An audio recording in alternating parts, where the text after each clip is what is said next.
2019 में जिसे my friend Donald Trump कहकर बुलाने वाले Narendra Modi, my friend, India friend, the president of the United states of America, mister Donald Trump, अब 2025 में उसी डोनाल्ड ट्रम्प से एक तरीके से दूरी बनाते हुए नजर आ रहे हैं।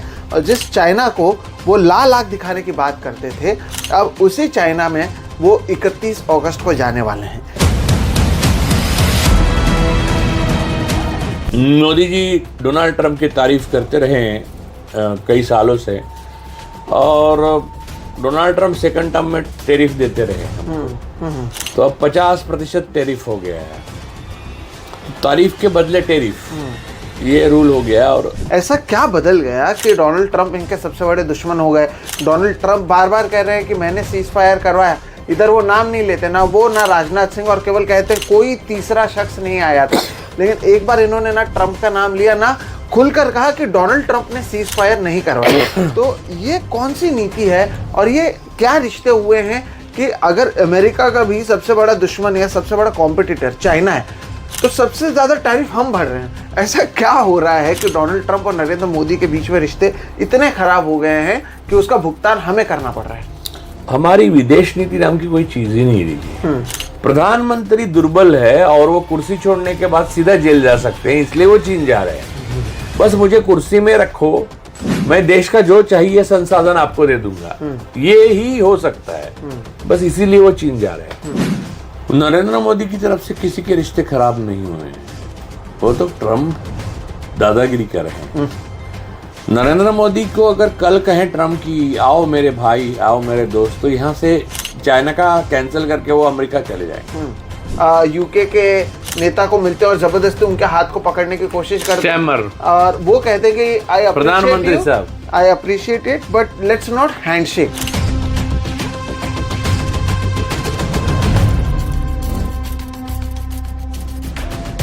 लेकिन ये शासक ऐसा मिला है कि कितना भी दुश्मनी चीन कर ले, ये शासक आके शरण आएगा। तो ऐसा शासक किस दुश्मन को पसंद नहीं होगा भाई? चीन ने तो कहा होगा कि आइए आइए, और 4000 किलोमीटर हम ले लेते हैं अंदर। लेकिन मोदी की कोई सोच नहीं है, वो दुनिया को दबाना उबाना नहीं चाहते, वो अपनी कुर्सी पे बैठे रहना चाहते हैं जब तक वो है इस दुनिया में, बाद में नहीं। और ट्रम्प ने कभी 35 साल भिक्षा मांगकर खाया नहीं। मोदी जी भिक्षा मांगकर खाते थे, डायरेक्ट वो कुर्सी पे बैठे। तो अब क्यों छोड़ेंगे भाई कुर्सी? और कुर्सी छोड़ेंगे तो वो जेल में खाएंगे। अडानी जिसकी मजबूरी है, उसको किसी के भी पैर छूने पड़ सकते हैं, क्योंकि इतना बड़ा क्रिमिनल सिंडिकेट चला रहे हैं। ये जो इलेक्शन चुराया हुआ है, उससे जो प्रधानमंत्री बने हैं, उनका इस्तीफा लेना सबसे बड़ी देश सेवा होगी। प्रधानमंत्री की भी है और जो इस्तीफा लेगा उसकी भी। हमारे विदेश नीति का सबसे अहम और महत्वपूर्ण हिस्सा यही है कि मोदी जी का इस्तीफा। दोस्तों नमस्कार, और आप सभी का एक नए एपिसोड में बहुत बहुत स्वागत है। मैं हूं सोहित मिश्रा। दर्शकों, इस देश में कौन किस देश का दोस्त है, कौन किस देश का दुश्मन है, ये कुछ दिनों में, कुछ हफ्तों में, कुछ महीनों में बदल जाता है। 2019 में जिसे माय फ्रेंड डोनाल्ड ट्रम्प कहकर बुलाने वाले नरेंद्र मोदी, अब 2025 में उसी डोनाल्ड ट्रम्प से एक तरीके से दूरी बनाते हुए नजर आ रहे हैं। और जिस चाइना को वो लाल आंख दिखाने की बात करते थे, अब उसी चाइना में वो 31 अगस्त को जाने वाले हैं। ये सब चीज़ को लेकर कम से कम जो नरेंद्र मोदी के समर्थक हैं इस देश में, वो कंफ्यूज हैं कि उनके दोस्त हैं कौन। कभी डोनाल्ड ट्रम्प बन जाते हैं, कभी यूएस का हम बॉयकॉट करते हैं। अब तक तो हम टिकटॉक पर ये लोग नाच रहे थे, उसका बॉयकॉट कर रहे थे। अब क्या चाइना हमारे अच्छे दोस्त बन चुके हैं? बीच में हम अज़रबैजान को बॉयकॉट करते हैं। पहलगाम के मुद्दे में तो चाइना ने समर्थन किया था पाकिस्तान का, चाइना का ही सारी चीज़ों को लेकर इंडिया पाकिस्तान का वॉर हुआ, लेकिन फिर भी प्रधानमंत्री मोदी जा रहे हैं। ये जो पूरा मामला है और हमारी जो विदेश नीति है, उसमें कितने बड़े पैमाने पर भारत को नुकसान हुआ है, आज चर्चा इस पर हम करने वाले हैं। राजू परुलेकर सर हमारे साथ जुड़े हैं। नमस्कार सर। जैसे कि हमने शुरुआत में यहाँ पर कहा कि हफ्ते हफ्ते में हमारे कौन दोस्त हैं, कौन दुश्मन है, ये कब बदल जाता है पता नहीं चलता। कब बेस्ट फ्रेंड रहते हैं डोनाल्ड ट्रम्प, कब उनसे दुश्मनी हो जाती है, वो लगातार हम पर टैरिफ लगाते हैं। कभी जिसको लाल आग दिखाने की बात करते हैं उसके साथ जाकर अब हम बैठे हैं, इसे किस तरह से देखा जाए? क्या लोग इतने बेवकूफ़ हैं, उन्हें समझ में नहीं आता, कल कुछ और कहते हैं, आज कुछ और कहते हैं? भारत की विदेश नीति पर किस तरह से इस पूरे चीज़ों का एक उदाहरण है ये, जो वो दर्शाता है कि भारत की विदेश नीति कैसी है। लाख की वजह से मुझे दिखाई नहीं दे रहा है। बात यह है कि और तुम डोनाल्ड कहते हो तो मुझे लगता है तुम कुछ गलत बोल रहे हो। एक्चुअल नाम डोलांड इतना मेरे दिमाग पे असर हुआ है। तो खैर, मोदी जी अभी चाइना जा रहे हैं, चीन जा रहे हैं, और स्वाभाविक रूप से मुझे आज नहीं तो कल उनको जाना ही पड़ता, क्योंकि पाकिस्तान के साथ ऑपरेशन सिंदूर नामक जो चीज़ उन्होंने की, उसको क्या कहते हैं मुझे नहीं मालूम, वॉर तो नक्की नहीं कहते, पक्का नहीं कहते। तो वो जो हुई उसमें चीन ने 80% अपनी भूमिका अदा की। फाइटर जेट चीन के थे, सैटेलाइट इमेजेस चीन की थी, रडार चीन ने यूज़ किए हैं, सारा लॉजिस्टिक सपोर्ट जो था वो चीन का था। हमारे जो जेट्स मार गिराए वो चीन की वजह से गिरे। उसके बाद हमारी चीन के साथ दुश्मनी होनी चाहिए थी, लेकिन समय बड़ा बलवान कि मोदी जी जो लाल आँख चीन को दिखाने वाले थे, वो चीन 2000 स्क्वायर किलोमीटर अंदर आया, तब भी उन्होंने कभी कोई घुसा नहीं, कोई नहीं घुसेगा कहा। और सुब्रमण्यम स्वामी जी का ये कहना है कि चीन के पास उनके कोई पर्सनल राज है, इसलिए वो चीन को बहुत डरते हैं। अब ये तो हमें नहीं मालूम, तो स्वामी जी का वो है परसेप्शन, लेकिन वाकई में ये हुआ कि डोनाल्ड ट्रम्प साहब को नमस्ते ट्रम्प कोविड के समय में करके मोदी जी ने ऐसा दिखाया कि Donald Trump my friend Donald, ऐसा कहने के बाद जो डोनाल्ड ट्रम्प उनके पीछे पड़ गया है सेकंड टर्म में, वो अभी तक 36 बार कह चुका है कि मेरे कहने से सीज फायर हुआ, और उनके कहने से हुआ, उसमें कोई शक नहीं। क्योंकि रात को इस्लामाबाद, लाहौर, कराची सब कुछ सुभाष चंद्र गोयल, अरुण पुरी, कलीपुरी ने कब्जा कर लिया था, या ताकि उनके जो नौकर है वो बोल रहे थे टीवी पे। लेकिन सुबह देखा तो हमारे बहुत सारे समस्याएं हो रही थी, हमारे अंदर उनके ड्रोन घुस चुके थे, और चाइना की सपोर्ट, चाइना के जेट भारी पड़ रहे थे। और इसमें मार्को रूबियो और डोनाल्ड ट्रम्प ने एक भूमिका अदा की, और डोनाल्ड ट्रम्प ने ट्वीट डाल दिया कि अब सीज फायर है। तो सीज फायर के बाद हमने थैंक यू कहा, पाकिस्तान ने थैंक यू कहा, और सीज फायर हो गया। उसके बाद मोदी जी डोनाल्ड ट्रम्प की तारीफ़ करते रहे हैं कई सालों से, और डोनाल्ड ट्रम्प सेकंड टर्म में टैरिफ देते रहे हमको। तो अब 50% टैरिफ हो गया है, तो तारीफ के बदले टैरिफ, ये रूल हो गया। और ये हुआ कि हमारी ट्रेड डील जो है वो सील ही नहीं हो रही है। वहाँ पाकिस्तान को बहुत सारा सपोर्ट अमेरिका ने किया है, और हमेशा पहले भी किया था विदेश नीति में। लेकिन चीन हमारा कभी दोस्त नहीं बन सकता, क्योंकि चीन और हमारी सामरिक और बाकी चीज़ों में स्पर्धा थी 2013 तक। 2014 के बाद हम बांग्लादेश और यहाँ तक कि सोमालिया छोड़ के सारे देशों से पिछड़ रहे हैं अलग अलग मोर्चों पर। तो हम चीन कहीं से कहीं आगे निकल गया। 50 साल हमसे आगे हैं इंडस्ट्रियल डेवलपमेंट, हार्डवेयर की निर्मित में, फिर इंफ्रास्ट्रक्चर डेवलपमेंट, इस सारी चीज़ों में। और हम अपनी स्पर्धा पाकिस्तान से भी नहीं कर पा रहे हैं, क्योंकि पाकिस्तान और चीन एक ही है, समझ लीजिए। चाहे चीन का पूरा सपोर्ट है पाकिस्तान को। तो ऐसी स्थिति में मोदी जी को कुर्सी छोड़ने के सिवा कोई विकल्प नहीं था, लेकिन वो कुर्सी छोड़ नहीं सकते, इसलिए चीन जा रहे हैं। इसका मतलब आप समझिए कि मोदी जी को अपने देश की गरिमा, संप्रभुता से अपनी कुर्सी प्यारी है। अब कुर्सी बचाने के लिए उनको एक गॉडफादर चाहिए।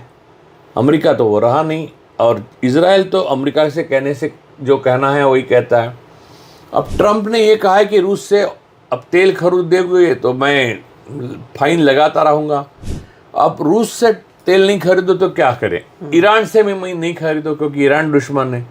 तो ईरान और रशिया हमें रुपये में तेल देता है, फिर बार्टर में देता है, फिर उधार में देता है, और सस्ता देता है।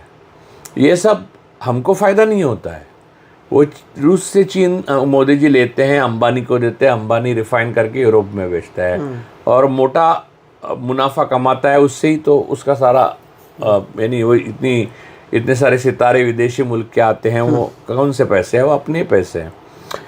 तो ये सारी चीज़ें एकदम आराम से चल रही थी गुज्जू कार्टेल की, लेकिन अब ये डोनाल्ड साहब ने गड़बड़ कर दी। उन्होंने कहा ये सब बातें, तो अब करे क्या, और मरता क्या न करता। तो मोदी जी जा रहे हैं चीन। तो चीन जाके क्या कर सकते हैं? चीन हमसे मांगेगा, हमको देगा कुछ नहीं।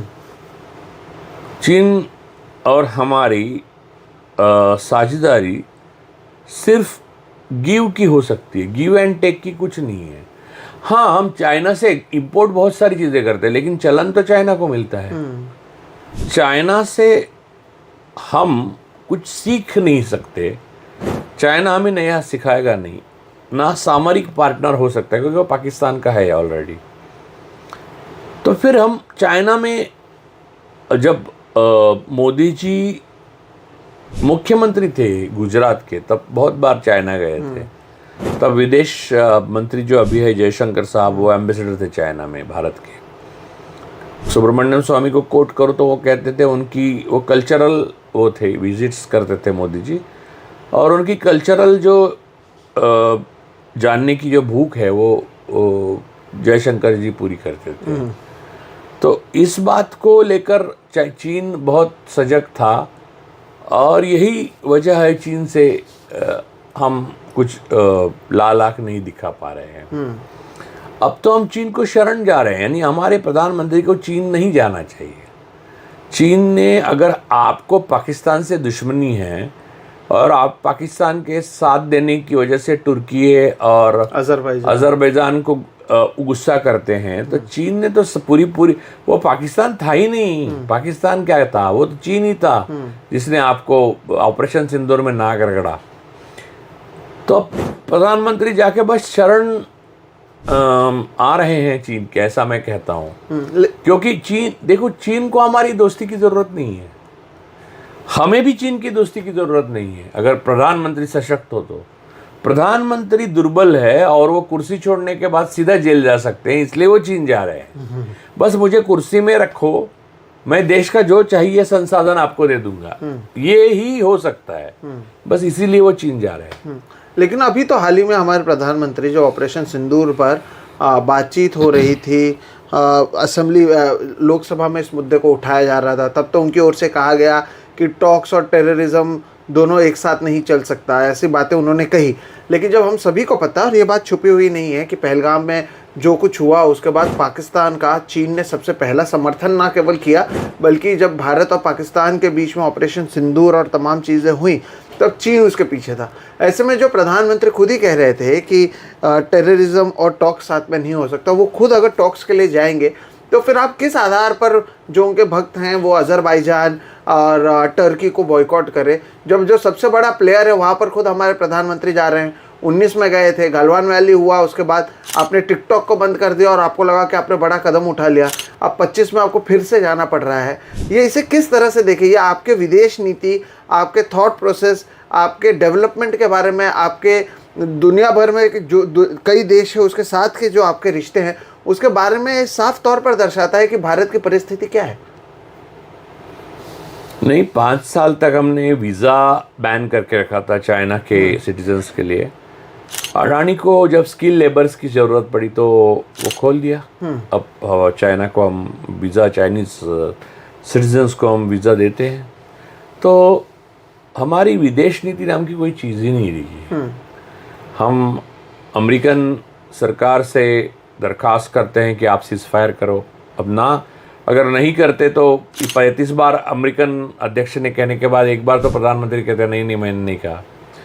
फिर आप चाइना के साथ दुश्मनी है दिखाते हो तो चाइना को 80% जो सपोर्ट है वो चीन का है, उसके पास आप जाते हो।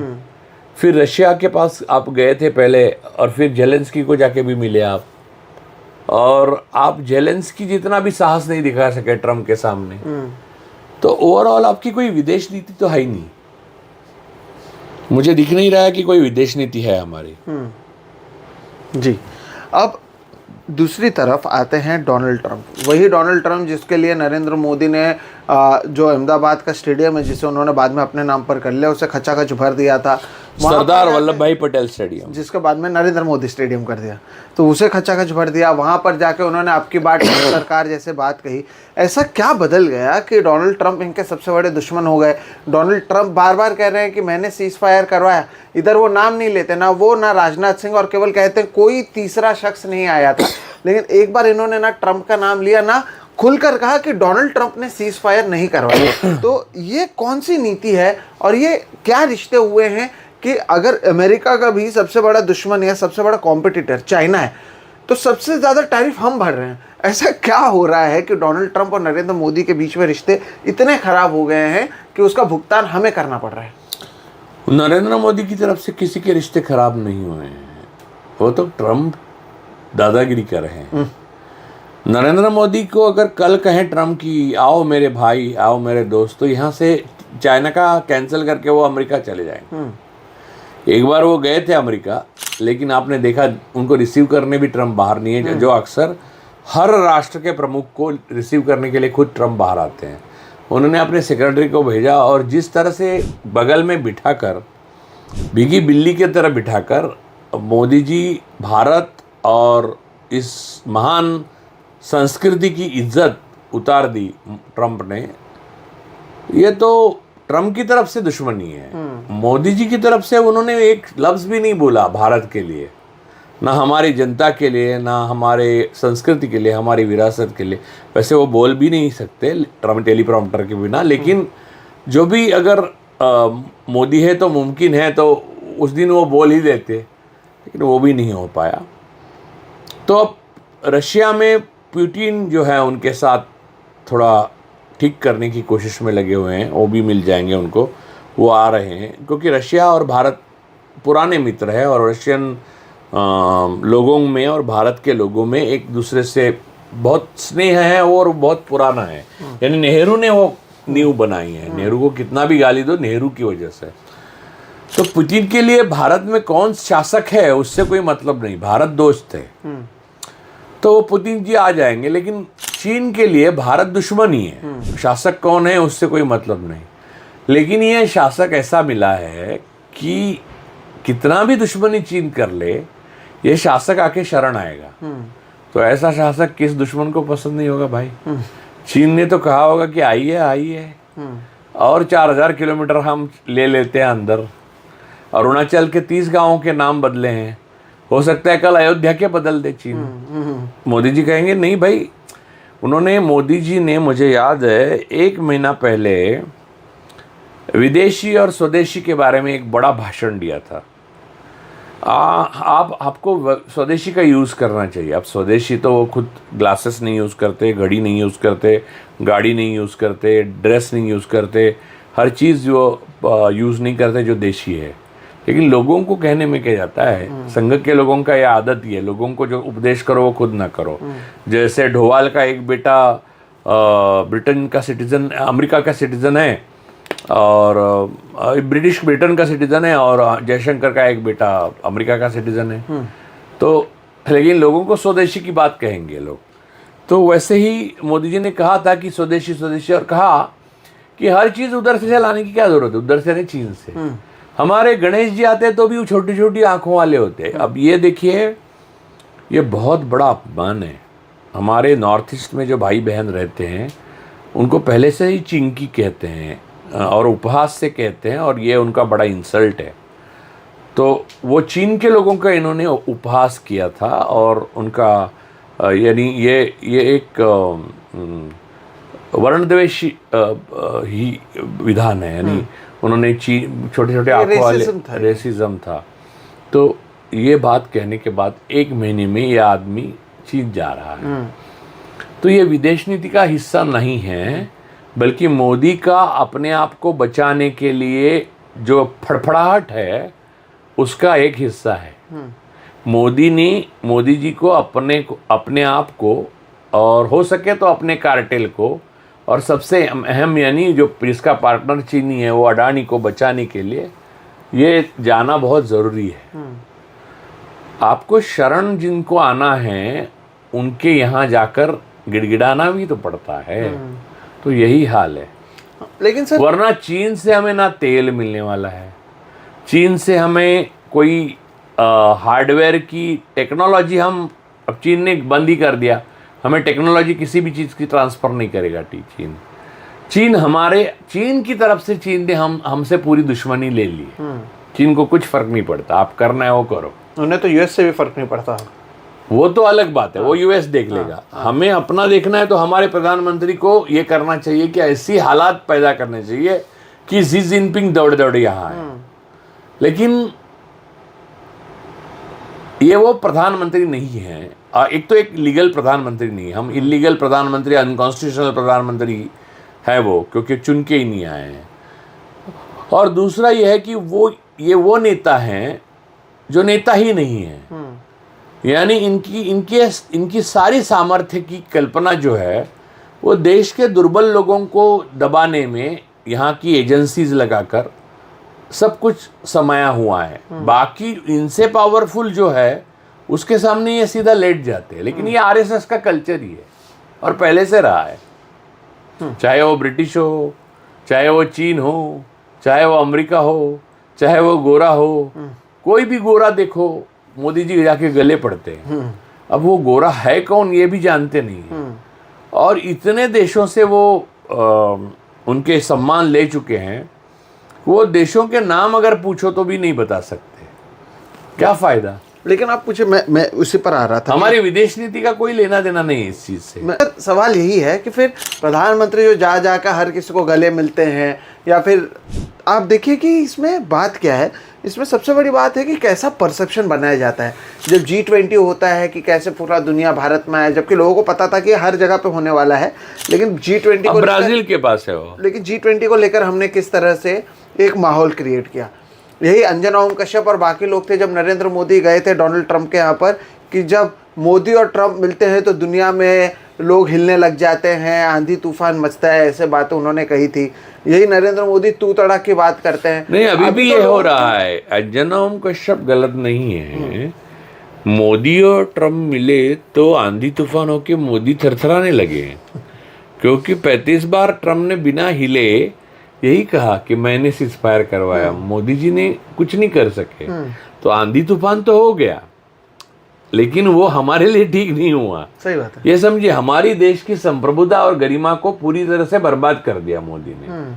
और अब Donald Trump, India is a dead economy, it's like Russia, ऐसे अगर वो बातें करने लगे, और यही लोग जो कल तक नरेंद्र मोदी और डोनाल्ड ट्रंप को दोस्त बता रहे थे, वो अचानक से बता दे कि डोनाल्ड ट्रंप कैसे भारत पर अटैक कर रहे हैं, डोनाल्ड ट्रंप की जो नीतियां हैं वो कैसी हैं। ये दर्शाता है कि इनके पास भी एक होलिस्टिक जिस तरह की तस्वीर होनी चाहिए, या जनता को जिस तरह की तस्वीर दिखानी चाहिए, वो नहीं करते। आपको याद होगा हमने उस वीडियो भी बात की थी और आपको वीडियो भी दिखाया था जहाँ पर ये यूके के नेता को मिलते हैं और जबरदस्ती उनके हाथ को पकड़ने की कोशिश करते हैं, और वो कहते हैं कि प्रधानमंत्री साहब, I appreciate it but let's not handshake. तो ये उसकी वजह मैं बताता हूँ। उन्होंने हैंडशेक करने से कतराए इसलिए क्योंकि मोदी जी जब गए थे तो उससे 2 महीने पहले अडानी को लेकर यूके में एक बहुत बड़ा बवाल हुआ था। एक म्यूजियम को अडानी ने पैसे दिए थे और एक उसके ही उस संस्था के अध्यक्ष के रूप में बोरिस जॉनसन, जो पहले वाले प्रधानमंत्री थे, उनको अध्यक्ष बनाया गया। तो जो एनवायरमेंटलिस्ट है और बाकी जो कार्यकर्ता है, ग्रेटा थनबर्ग से लेकर सारे, वो उन्होंने कहा कि ये एक नैतिक चीज़ है, म्यूज़ियम और एनवायरनमेंट के संदर्भ में जो भी चीज़ें हैं, उसमें हमने एक क्रिमिनल यानी अडानी जैसे व्यक्ति से पैसे नहीं लेने चाहिए। इससे इतना बवाल हो गया और प्रधानमंत्री बोरिस जॉनसन ने लिए, उसके टाइम में लिए गए और उसका भाई को ये बनाया गया। ये तो क्विड प्रो क्यो है। तो उसके भाई ने रेसिग्नेशन दे दिया, फिर बोरिस जॉनसन तो प्रधानमंत्री नहीं रहे। ये जो कालिक पोती गई है उसको सफ़ेद करने के लिए 2 महीने 3 महीने बाद मोदी जी वहाँ गए। ये जो मामला दबाया गया न्यूज़ में अपने यहाँ, लेकिन दुनिया भर में सबको मालूम है। जो हमारे यहाँ पे मानसून सत्र चल रहा था, हाँ, तो स्टैमर साहब को ये बात याद थी और वो उनको अच्छी तरह से मालूम था ये व्यक्ति क्या है और इसका पार्टनर कौन है और ये कॉम्प्लिसिटी इन क्राइम कौन है। तो उन्होंने हाथ ऐसा ऐसा करते रहे, वो समझे। तो एक देश, नेहरू की बात इन लोगों ने इतनी बार कही, जीवन में याद रखिए नेहरू ने कभी हाथ आगे करने से पहले सामने लोगों हाथ आगे करते थे, चाहे वो चार्ली चैपलिन हो, चाहे वो अल्बर्ट आइंस्टीन हो, चाहे वो कोई भी, यानी दुनिया के सबसे बड़े लोग जो हैरल्ड लास्की हो। तो देखो देश का गरिमा आपका नेता भी थोड़ी हद तक तय करता है। तो जो देश को आज मिट्टी में मिला दिया है गरिमा को, मोदी ने मिला दिया और अडानी ने मिला दिया, और वो एक क्रिमिनल सिंडिकेट चलाना, और आप ये सोचेंगे कि दुनिया के और देश दुनिया के नेताओं को पता ही नहीं चलेगा, हम हमेशा इस पे पैसे से खरीद लेंगे या कामयाब हो जाएंगे, ऐसा नहीं होता है और ये ना हो सका है। तो यूके वाली बात को ये इसकी कॉन्टेक्स्ट में बताना जरूरी था, इसलिए मैंने बताया। नहीं बिल्कुल। तो विदेश नीति का जो बैंड बजा है उसमें ये भी शामिल है। सही बात है। और तो अडानी देखिए, मोदी जहां जहां गया कॉन्ट्रैक्ट मिला, कॉन्ट्रैक्ट गया कहाँ, केनिया गया, कॉन्गो गया, यूएस में केस है, अभी तक वो समन जारी नहीं किया, क्योंकि लोगों को लगता है अडानी को समन जारी करने का मतलब मोदी को करना, इसलिए यहाँ के अधिकारी डरते हैं। लेकिन यूएस से चिट्ठियाँ आ ही रही है। सही बात है। यूएस गया, अब यूके गया, ऑस्ट्रेलिया में अडानी ने केस आ। तो अडानी के लिए एक दिन बहुत जल्द the most wanted person after Pablo Escobar दुनिया का वो बन जाएगा। तो उसके साथ जो कॉम्प्लिसिट इन क्राइम माने जाते हैं, वो इलिजिटिमेट प्राइम मिनिस्टर, दूसरे प्राइम मिनिस्टर जो लेजिटिमेट और कॉन्स्टिट्यूशनल प्राइम मिनिस्टर दूसरे देशों के, और वो भी इंग्लैंड के, आपको मालूम है इंग्लिश आदमी कितना खड़ूस होता है, तो वो हाथ मिलाने से इनकार करे तो क्या बड़ी बात है।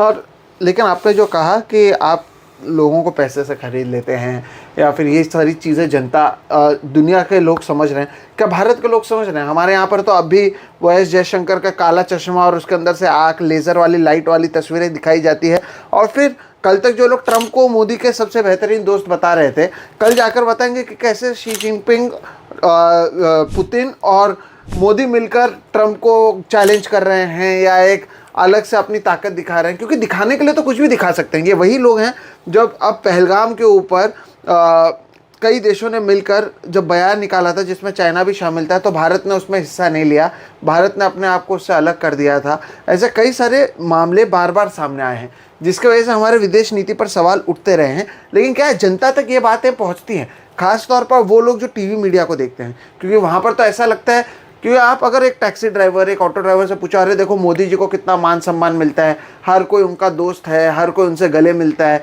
फिर वो सुशांत सिन्हा कहता है कि अमेरिका और बाकी देश के लोग तो पगलाए हुए हैं, हर देश मोदी जी के पीछे पागल है कि कब मोदी जी आए और हमसे सम्मान लें, और उसका भी तो कंजम्पशन बड़े लेवल पर हो रहा है।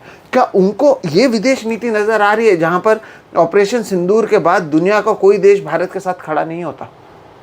सबको मालूम है, ये बात सबको मालूम है कि इनकी वजह से भारत के साथ अब कोई खड़ा नहीं है और भारत की क्या स्थिति हुई है। लोग दिखाते नहीं हैं, लोग ज़्यादातर बात नहीं करते, क्योंकि कई लोग राजनीति से अपने आप को अलग थलग रखना चाहते हैं, एक बात। दूसरी बात, कुछ लोग डरते हैं। तीसरी बात, ये जो मोदी जी का शी जिनपिंग से मिलन है, उससे पहले पुतिन और ट्रम्प साहब मिल रहे हैं अभी बहुत जल्द। और ट्रम्प कुछ भी हो, मैं यानी राजनीति, अमेरिका की राजनीति में मेरा एक अपना नज़रिया है, उसके मामले में मैं ज़्यादा यहाँ पर विस्तार से नहीं बताऊँगा। लेकिन ट्रम्प से बेहतर अध्यक्ष अमेरिका के मैंने देखे हैं। लेकिन ट्रम्प कुछ भी हो, लेकिन उन्होंने अपनी जिम्मेदारियों से भागे नहीं है कभी। अपने देश के, वो अपने देश के नहीं, अपने खुद के। तीन बातें बताता हूँ मैं। एक तो वो व्यापारी हैं, कभी सक्सेस रहा उनका व्यापार, कभी फेल्यूर रहा, लेकिन अमीरी में जिए हैं वो, एक बात।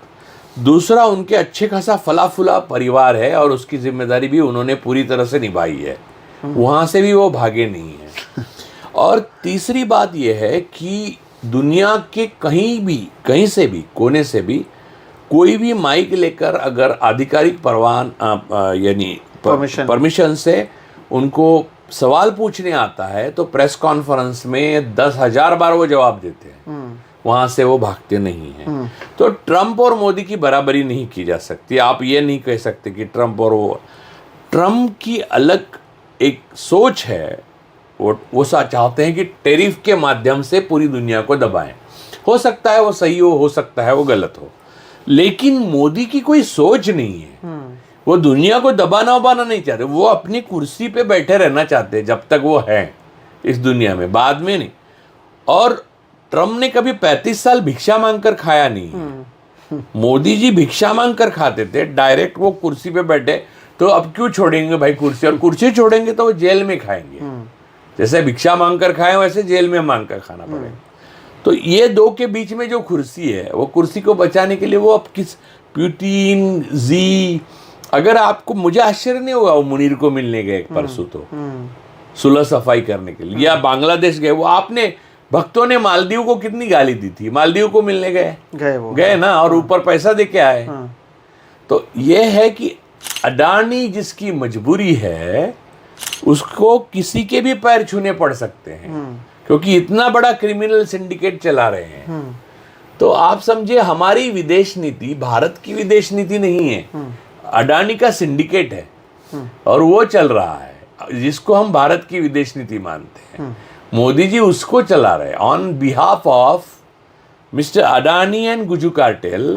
वो जो कर रहे हैं वो कर रहे हैं। इसमें भारत की जनता का हित हो रहा है या अहित हो रहा है, भारत की जनता आगे बढ़ रही है या पीछे बढ़ रही है, साइंटिफिक टेम्परामेंट हो रहा है या नहीं हो रहा है, देश में मोहब्बत है या नहीं है, उनको लेना देना नहीं है। देश में नफरत बढ़ रही है और वो बढ़ा रहे हैं। देश में इलेक्शन चोरी हो रहे हैं, वो चोरी कर रहे हैं। तो विदेश नीति किस खेत की मूली है? उनके लिए आज का दिन अच्छा गया तो खुश हो गए, ऐसा करके पूरी जिंदगी कट गई, यूं ही कट जाएगा दिन, ऐसा वो वाली बात है। तो आप लॉन्ग टर्म 10 साल बाद, वो सब नेहरू, शास्त्री, अटल जी, नरसिंह जी, फिर ऐसे इंदिरा जी, राजीव जी, ये लोग सोचते थे। मोदी यही सोचते हैं कि मैं कैसे बचूं और मेरे अडानी को कैसे बचाऊं। लेकिन हम क्योंकि चाइना प्रधानमंत्री जाने वाला है और उस पर हम एनालिसिस कर रहे हैं सर, काहे की तो एनालिसिस? उस पर मैं यही पूछना चाहता था आपके 2019 में जो गलवान वैली में हुआ, उसके बाद आपने टिकटॉक बंद किया, आपने कहा कि हम बातचीत नहीं करेंगे। हालांकि 2024 गलवान वैली का मुझे बताओ सोई, टिकटॉक से क्या लेना है? एग्जैक्टली उसके आगे, लेकिन इन्होंने किया नहीं। अब आप ई वीजा और वीजा 5 साल बाद ओपन किया, इन 5 सालों में आपने चीन का क्या बुरा किया? मेरा वही सवाल था कि 5 साल में हमने ऐसा क्या कर लिया टिकटॉक बंद करने के अलावा, जहां पर आप ये कह सकें कि हमने एक मुंहतोड़ जवाब दिया और इस तरह से हमारे सैनिकों का जो अपमान किया गया या जिस तरह से वहां पर झड़प हुई वो भारत मान नहीं सकता। आप एक बयान देते या फिर एक सही से निर्णय लेते, लेकिन ऐसा कुछ होता नहीं। यहाँ पर मैं एक बात कहना चाहूँगा और मैं बहुत दुख के साथ ये बात कहता हूँ कि सेना में जुनून है, हमारी सेना प्रोफेशनल है और शहादत करने के लिए कभी पीछे नहीं हटती। लेकिन टॉप ऑफिशियल्स जो हैं सेना के, उसमें से कई, सारे नहीं, कई आरएसएस द्वारा इन्फिल्ट्रेट किए गए। जैसे डीआरडीओ के चेयरमैन कुरुलकर हुआ करते थे उनको अंदर, तो वो कॉम्प्रोमाइज्ड हैं, इसलिए वो वही बात करते हैं जो मोदी करवाना चाहते हैं उनसे, ना कि सेना की हित की, ना देश के हित की बात करते हैं। तो ऐसे लोगों की वजह से हम सामरिक दृष्टि से भी बहुत कमज़ोर और दुर्बल हो चुके हैं और ये चीन बखूबी जानता है और उसका फ़ायदा चीन खुद ले रहा है और पाकिस्तान को दे रहा है। और खुले यानी अपने स्वभाव की तरह खुले में सीधे सीधे इज्जत तो ट्रम्प साहब उतार ही रहे अपनी।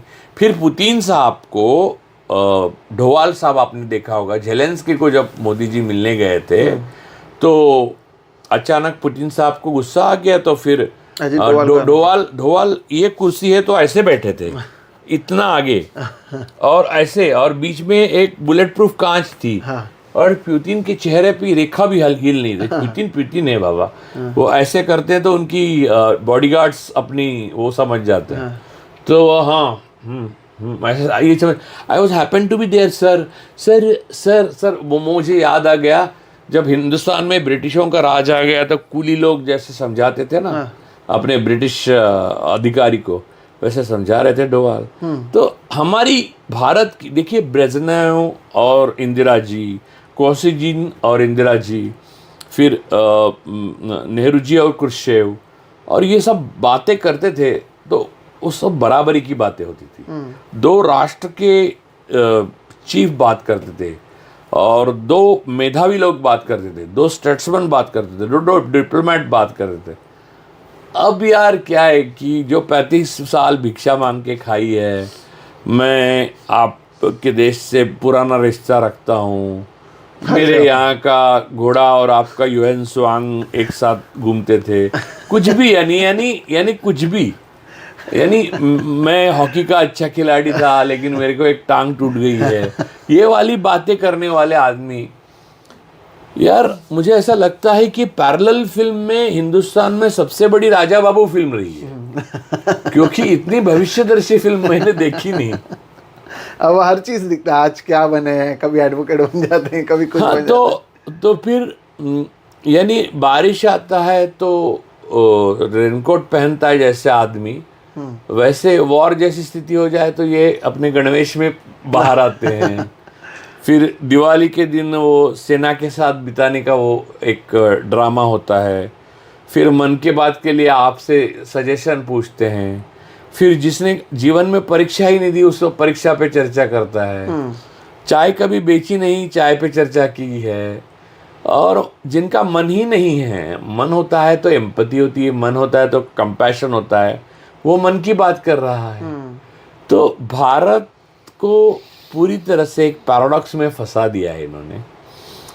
ये इलिजिटिमेट और अनकॉन्स्टिट्यूशनल प्रधानमंत्री बने बैठे हैं।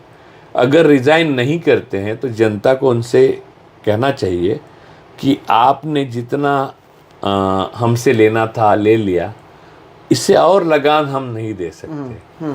आप कृपया इस कुर्सी से उतर जाइए। आप बाद में जी से मिलिए, पुतिन से मिलिए, डोनाल्ड से और मैं आपको बताता हूँ, कुर्सी से उतरने के बाद मोदी जी इतिहास के पन्नों में भी नहीं दिखेंगे आपको। जी, पुतिन और डोनाल्ड की क्या बात कर रहे हैं।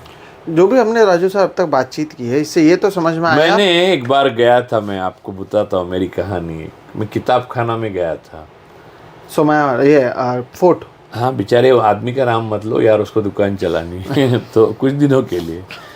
तो वो गया था फोर्ट में, तो वहाँ पर एक मैंने किताब देखी, किताबों के ऊपर किताब, बहुत एक बड़ी किताब थी, letter to myself by Narendra Modi. मैं बोला यार वाह। मैंने बुलाया वो जो नाम अब मालिक है, वो मम्मी मुझे मिलने आते जब मैं, क्योंकि मैं किताबें खरीदता हूँ, बहुत पुराना ग्राहक हूँ। मैं बोला ये किलो पे देंगे क्या?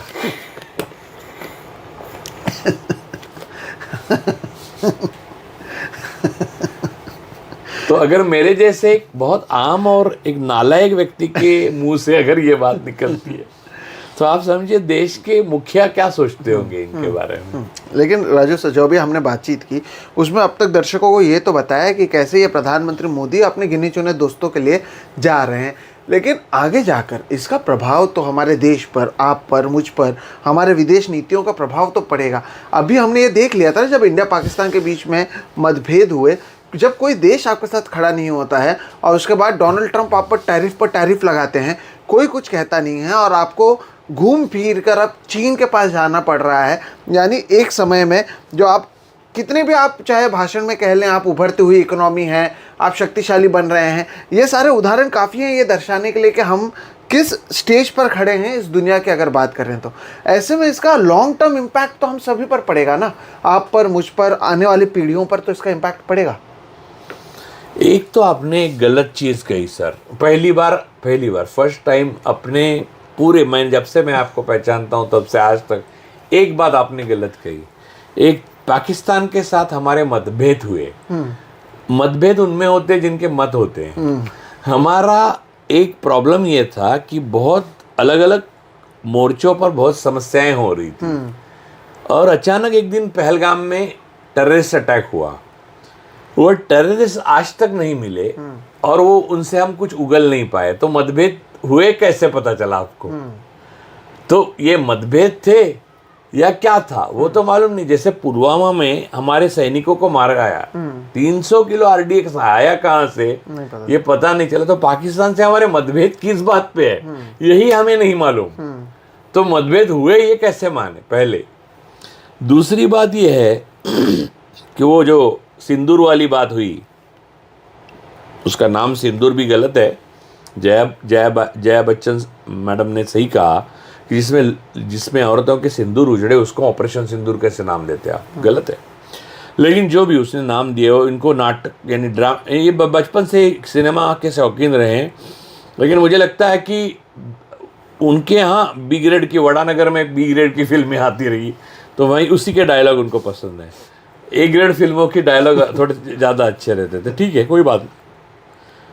तो वो आतंकवादियों ने भी वही डायलॉग मारे थे, जाओ जाकर बताओ मोदी से वगैरह।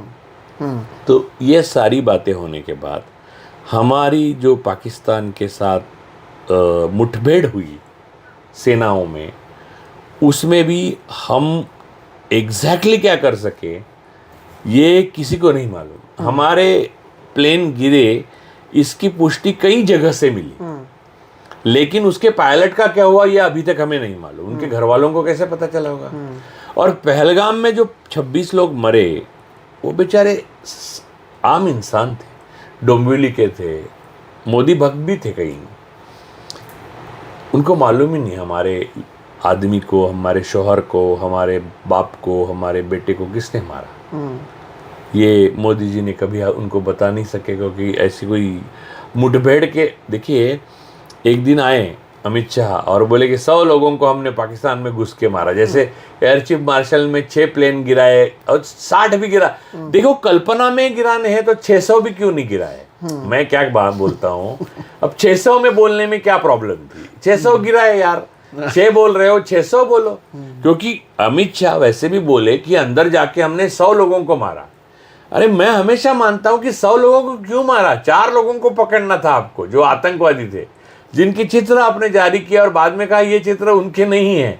बाद में 3 लोगों को मारा, कहा ये ऑपरेशन महादेव है। अब ये नाम भी देखो, वो वही बी ग्रेड फिल्म वाला। तो महादेव, ऑपरेशन महादेव है। इसमें जो 3 लोग मरे वही आतंकवादी, उन पे उनके चेहरे नहीं पहचान पा रहे आप, क्योंकि उनके चेहरे पे हमने गोलियां मारी है। अब बेचारे कौन 3 लोग मरे मालूम नहीं, लेकिन दूसरे दिन सेना ने ऐसा पुष्टि नहीं की कि वो आतंकवादी थे। बराबर ऐसा आया, स्टेटमेंट आया उनका कि ऐसा पक्का पुष्टि नहीं कर सकते।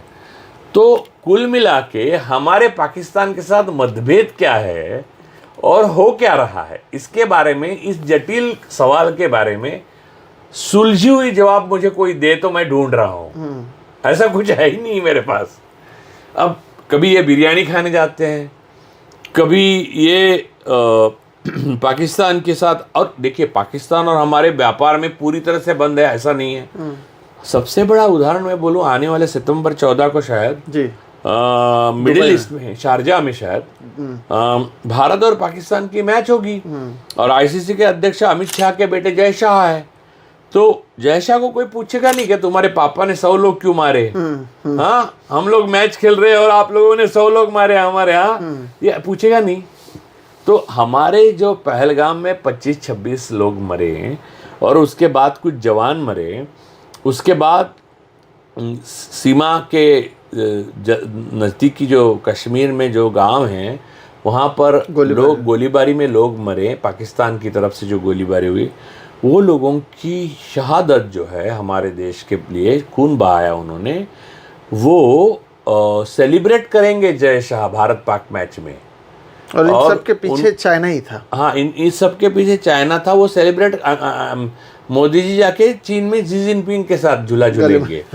तो ये विदेश नीति अगर हमारी है तो इलेक्शन के बाद ये जो इलेक्शन चुराया हुआ है उससे जो प्रधानमंत्री बने हैं उनका इस्तीफा लेना सबसे बड़ी देश सेवा होगी, प्रधानमंत्री की भी है और जो इस्तीफा लेगा उसकी भी।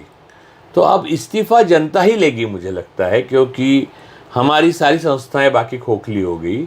और जब इस्तीफा उनका हो जाएगा उसके बाद हमें पता चलेगा कि ये 11 साल में हमारी विदेश नीति थी क्या। जैसे एक लड़का एक नदी के किनारे खड़ा था और वो अचानक पानी में कूदा और दूसरे छोटे बच्चे तैर रहे थे, उसमें से एक को उठा के लेके आया। तो वो लोगों को लगा उसने उसको बचा लिया, तो लोगों ने उसका सत्कार किया। तो उसने बोला मेरा सत्कार वगैरह ठीक है, लेकिन मुझे कुछ बोलो कि ये पानी में मुझे ढकेला किसने। वैसे 11 साल बाद मुझे ये पूछना है कि हमारी विदेश नीति थी क्या। हाँ, लेकिन इसका प्रभाव तो पड़ेगा ना, मतलब हम मजाक प्रभाव कर तो रहे हैं। पड़ रहा है। हाँ। पड़ेगा क्या?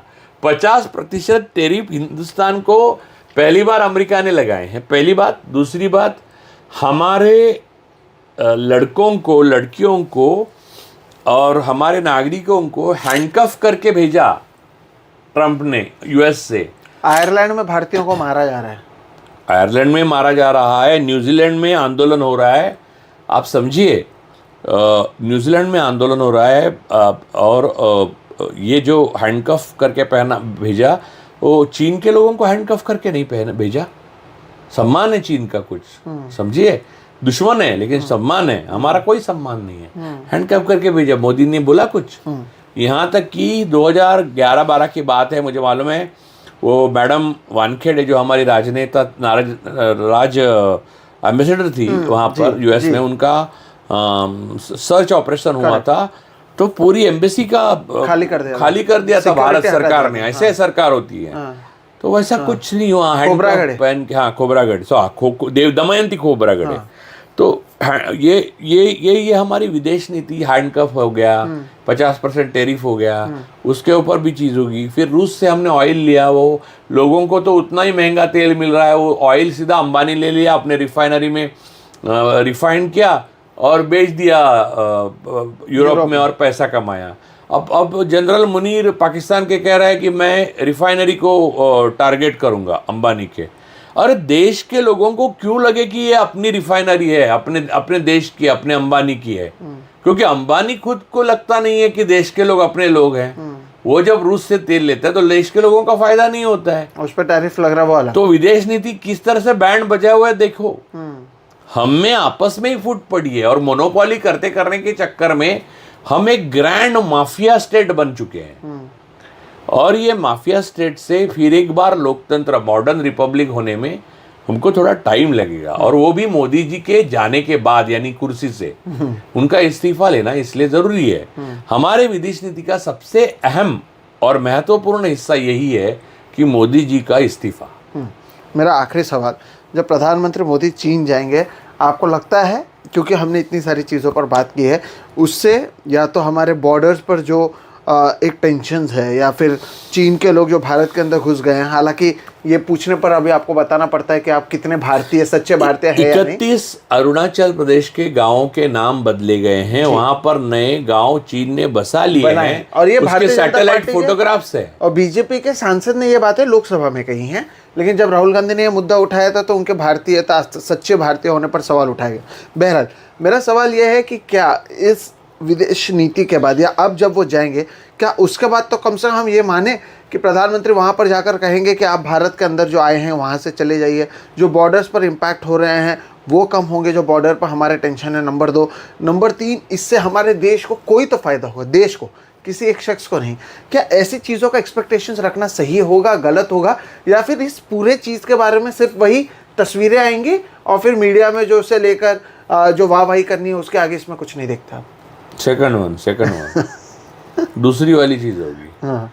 वहाँ पर अब प्रधानमंत्री जाने से 10 दिन 12 दिन या नहीं, उस खर्चे ज़्यादा बढ़ते हैं। 4-5 दिन पहले गुजरात और यहाँ से लोग जाएंगे, 2 अच्छा रोने वाली औरतें जाएगी, और मैंने मोदी जी को देखा, मैंने भगवान को देखा, मैंने हाथ मिला, ये सारी चीज़ें होंगी। वहाँ मोदी करेंगे, वो जाएंगे। जी जिनपिंग अब पता नहीं खुद सामने आएंगे या कोई और आएगा, एक छोटा सा राजनेता, और वही सब अपनी यहाँ के मीडिया बजाएगी कि मोदी गए चीन, क्या मेरे पापा गए चीन, वहाँ से उन्होंने किया टेलीफोन, वो सब बातें होगी। और फिर यहाँ पर आज तक जी, इंडिया टीवी, ये सब वाह वाह वाह वाह करेंगे। और मोदी जी भारत में सब ठीक ठाक होगा तो वापस आएंगे, और वापस आएंगे तो उनकी सादगी के बारे में अमित भाई बोलेंगे कि वहाँ पर उन्होंने स्नान भी अपने प्लेन में ही किया, सोए भी वहीं प्लेन के नीचे, और फिर वो चीन में बस शी जिनपिंग को मिले और देश के लिए बात की और वापस आए। अब वो लोग पूछेंगे कि देश के लिए क्या बात की, तो अमित भाई बोलेंगे कि देश की सुरक्षा के लिए बताना उचित नहीं होगा। तो बस हो गया। मैं एक सुझाव देना चाहता हूँ जय शाह जी को कि जो आने वाले टूर्नामेंट में पाकिस्तान और भारत की जो मैच होगी उसको सिंदूर टूर्नामेंट नाम दिया जाए।